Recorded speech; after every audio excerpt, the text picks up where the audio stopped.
आमिर रज़ा साहब, सेनेट की 2 सीटें जो अफवाहें हैं या गवर्नरशिप केपीके की, ये लेकर राजी हो जाएंगे मौलाना?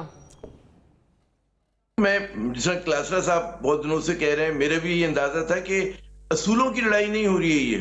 ये लड़ाई जो हो रही है कि कोई समझ रहा था, हमारे बाद मासूम सादा दिल लोग ये समझ रहे थे कि मौलाना निकले हैं जमहूरियत के चैंपियन बनने के लिए, अवामी हकूक की लड़ाई लड़ेंगे, ये पार्लियामेंट की बालादस्ती की लड़ाई लड़ेंगे। जो पुराने हम घाट घाट के सहाफी हैं, पिए हुए पानी पिए हुए, तो हमें अंदाजा यही था कि मौलाना डोल जाएंगे।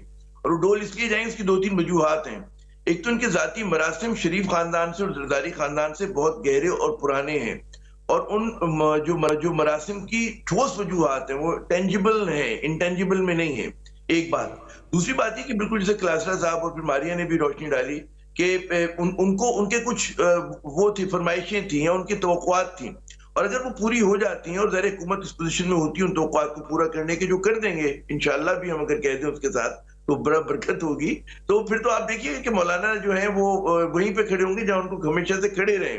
नहीं, वो गफूर हैदरी साहब ने भी कहा ना कल एक इंटरव्यू में, उनका कहना था कि हमें कोई मसला नहीं था पीपल्स पार्टी से भी और मुस्लिम लीग नून से, हमारा जो मसला था वो तो इलेक्शन कमीशन से, एस्टैब्लिशमेंट से था, ये तो हमारे पुराने दोस्त हैं। मैं यही अर्ज कर रहा हूँ ना, देखिए मसला मौलाना का करप्शन नहीं है, उनका मसला आइन की बालादस्ती नहीं है, उनका मसला जो है पार्लियामेंट की बालादस्ती नहीं है, उनका जो मसला था वो उन्होंने बता दिया। और वो भी अच्छा, इलेक्शन कमीशन से भी क्यों शिकवा है?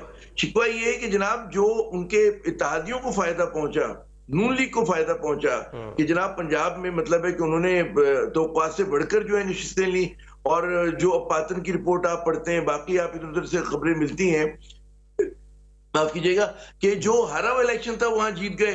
NA 130 नवाज शरीफ साहब हार चुके थे, और आप देखें दिलचस्प बात कि हुकूमत की तरफ से कोई वजाहत नहीं आ रही, कोई उस चीज को चैलेंज नहीं कर रहा। तो जाहिर है वो चाह रहे थे कि जो सलूक इलेक्शन कमीशन ने नून लीग के साथ किया या पाकिस्तान पीपल्स पार्टी के साथ बाज़ हुकूमों में किया, वो मेरे साथ भी करें। मुझ में कौन से ऐसे कांटे लगे हुए हैं कि जी जो वो है ना, मिसाल जैसे भी दे रहे थे कि बीफाख्ता जो है झेलती और कबे अंडे खा रहे होते हैं, तो मौलाना के साथ यही हुआ है। तो मौलाना को मनाना कोई मुश्किल काम नहीं है। पहले भी कश्मीर कमेटी इनको मिल जाया करती थी, कभी कुछ इस तरह की कमेटी के सरबराह हो जाते थे और ये फिर अपना काम धंधे में लग जाते थे।